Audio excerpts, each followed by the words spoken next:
Crianças acima do peso, meninos rebeldes, birrentos, crianças com medo de tudo. Por que as crianças atuais estão tão problemáticas? A resposta é muito simples, mas um pouco dolorida. E eu vou lhe mostrar aqui. Se você tem estômago para ouvir a verdade, fique até o final do vídeo. Agora, se você quer se sentir bem consigo mesmo, dando um monte de desculpa para os seus problemas, o problema do seu filho, aí mude de vídeo.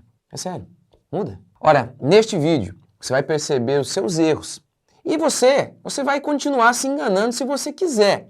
Porém, se você quiser ajudar o seu filho, continue nesse vídeo, curta, comente, se inscreva e bora para mais um vídeo. Eu quero começar este vídeo com um relato de uma psicóloga que me enviou a seguinte mensagem. Pastor, eu sou psicóloga e atendo crianças e adolescentes. Com minha prática e estudo, vejo como que a base para os transtornos psicológicos são a ausência e participação dos pais na vida dos filhos. A escola como um agravante nesses transtornos. O meu trabalho é resgatar essas famílias, mas os pais são resistentes, preferem um diagnóstico e um remédio para justificar a negligência. São poucos que entendem a sua função na vida dos filhos e se responsabilizam. Veja o relato deste outro psicólogo. Atendo crianças e adolescentes no consultório. Vejo muitos pais querendo enquadrar seus filhos em algum diagnóstico específico.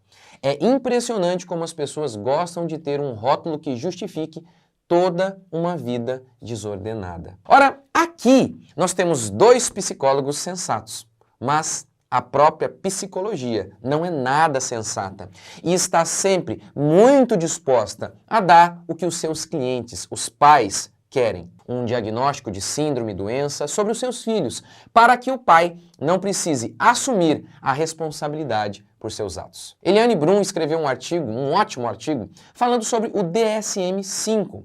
O DSM é conhecido como a Bíblia da psiquiatria, da psicologia. É este manual que classifica o que eles chamam de doenças mentais, transtornos e síndromes. O nome do artigo da Eliane é Acordei Doente Mental. É claro que ela está sendo sarcástica, fazendo uma crítica ao fato de que, de acordo com a psiquiatria, quase tudo hoje é descrito como síndrome, transtorno, doença. Você tem dificuldade para se desfazer de alguns objetos? O DSM-5, a psicologia, diz que você é doente, você tem distúrbio de Hoarding. Ela brinca, sou assolada por uma enorme dificuldade de botar coisas para fora, de bloquinhos de entrevistas dos anos 90 a sapatos imprestáveis para o uso, o que resulta em acúmulos de caixas pelo apartamento.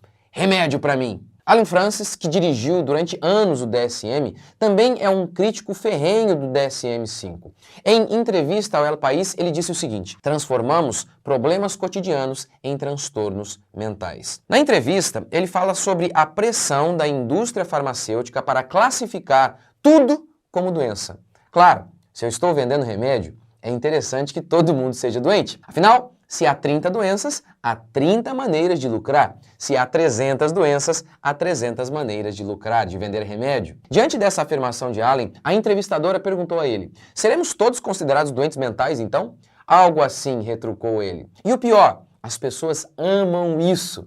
E eu explico. Se eu estou caminhando na rua, vagarosamente, atrapalhando o fluxo das pessoas que vêm atrás de mim, eu sou um estorvo, eu estou atrapalhando as pessoas. Mas se eu ouvir alguém gritar, sai daí, seu ledo, e eu então retruco a ela, eu tenho uma deficiência em uma das minhas pernas. De estorvo, que precisa ser criticado, eu me torno uma pessoa que necessita de compaixão e não sou mais responsável pelo meu andar vagaroso. O problema é que, em relação às ditas doenças mentais, a maioria não está doente. A classificação doente, portador de síndrome ou de transtorno, muda tudo. Eu não tenho mais responsabilidade. Afinal, por exemplo, eu não escolho ter câncer. É isso que a psicologia tem feito, ao classificar todo mundo como doente. Ninguém mais tem responsabilidade por nada. E é essa a crítica que o médico Theodore Dalrymple faz à psicologia em seu livro Evasivas Admiráveis. Evasiva é fuga.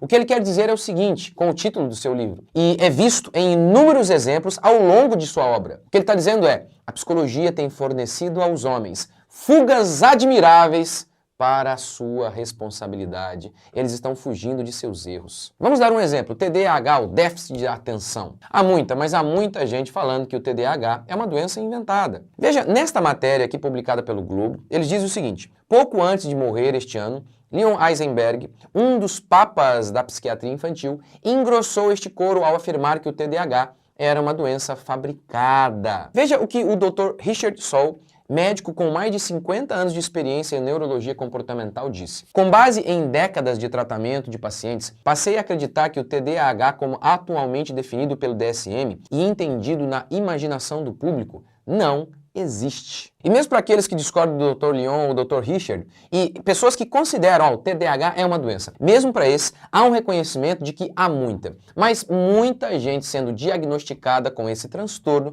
mas de fato não tem transtorno coisa alguma. Kate Corners, um dos maiores especialistas no tema, afirma que há um excesso de diagnósticos e prescrição de remédios. Ele resumiu assim esse negócio de classificar todo mundo com déficit de atenção.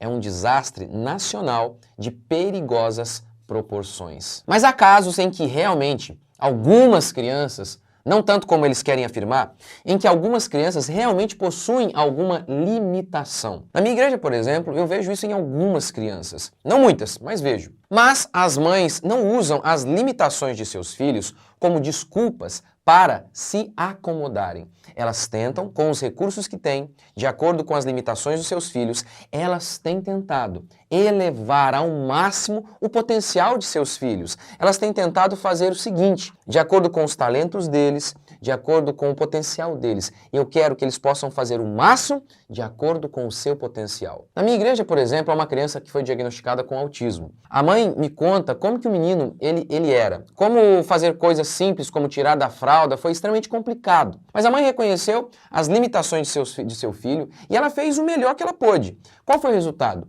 O menino avançou muito e se formou ainda e se tornou orador de sua turma. Aos 7 anos, ele não falava. Aos 13, ele se tornou orador de sua turma. No meu curso, A Culpa é de Meu Corpo, essa irmã vai contar um pouquinho do relato de como ela fez, o que aconteceu. E ela vai dizer o seguinte, olha, tudo mudou quando a gente veio para a igreja. Déficit de atenção. Primeiro que muitas crianças não têm déficit de nada. Crianças são agitadas mesmo, mas muitas realmente não estão agindo normalmente. Mas você espera o quê? Os pais não estão nem aí para as crianças ficam o dia inteiro nas telas e são exigidas a ficar 5 horas sentadas numa sala de aula com aulas maçantes, sem nenhuma conexão com a vida delas. Meu amigo, até eu ficaria agitado num contexto desse. Mais presença dos pais, menos telas, mais natureza, mais exercício físico. Faz isso com seus filhos e veja se não vai sumir boa parte dessa agitação que ele tem. E na realidade, um pouco de agitação... Gente, crianças estão vivas, elas são cheias de energia. É óbvio que elas são agitadas. Agora, tudo isso que eu acabei de falar aqui, essas mudanças que eu acabei de falar, isso implicaria mudanças drásticas na vida dos pais. Implicaria, em alguns casos, até em renúncia de emprego. Isso custa. É mais barato comprar Ritalina e dar para os nossos filhos. Veja este relato de uma mãe. Hoje, quando fui pegar meu filho na escola às 18h30, tinha um menino lá de 2 anos. E a secretária disse que ele chegava às 7 da manhã. O menino estava enjoadinho, muito provavelmente por conta do cansaço de ficar 12 horas numa escola com estranhos. Fui embora e os pais não tinham chegado ainda. Depois não entende porque a criança é rebelde, tem problemas, é ansiosa. Depois paga de boa mãe. Mas eu dou tudo, eu não entendo. E aí, como não querem mudar isso, preferem levar a criança ao psicólogo, classificar a criança com algum distúrbio para esconder os nossos erros, como disse o próprio psicólogo que eu citei há pouco. Olha, os meus filhos, eles são crianças normais, pecadores. Já pecaram contra eles, outras pessoas já fizeram maldade contra eles também já pecaram contra outros. Uma certa vez, um irmão de nossa igreja relatou algo de um dos meus filhos. Houve um conflito entre eles e o irmão disse, teve um conflito entre os dois aqui. O irmão foi muito generoso, tão bonzinho, quis retratar o filho dele, que o filho dele também estava errado. Mas conforme ele foi contando a história, aquilo que havia acontecido, eu disse, não, a sua criança, o seu filho não fez nada de errado. A minha criança é que estava totalmente errada. Essa foi a conclusão que eu tive de acordo ali com o relato deles. E mais, eu me vi na atitude de um dos meus filhos. Percebe quão cruel, quão doído é para o nosso ego, para o ego de um pastor dizer, meu filho, somente o meu filho está errado. E esse erro tem muito a ver comigo. Percebe quão dolorido é isso? Não é mais fácil dizer que o culpado era o outro, que o meu filho é um anjo? Como muitos fazem? Que o meu filho tem uma espécie de transtorno, doença? Pois aí a responsabilidade, a minha e a do meu filho, somem. Meu curso, A Culpa é do Meu Corpo, será lançado dia 8 de novembro, às 19 horas. Eu tenho certeza que essa escravidão que você tem vivido, que você não tem conseguido ajudar os seus filhos, eu tenho certeza que isso vai acabar. Se você está vendo esse vídeo e a live já aconteceu, o curso está disponível, o link está aqui na descrição. Para você que ainda está vendo pela primeira vez, dia 8 de novembro, lançamento do meu curso A Culpa é do Meu Corpo, autismo, TDAH, depressão, ansiedade, as ditas doenças mentais, tudo isso a gente vai abordar à luz da Bíblia. Deus abençoe, até lá!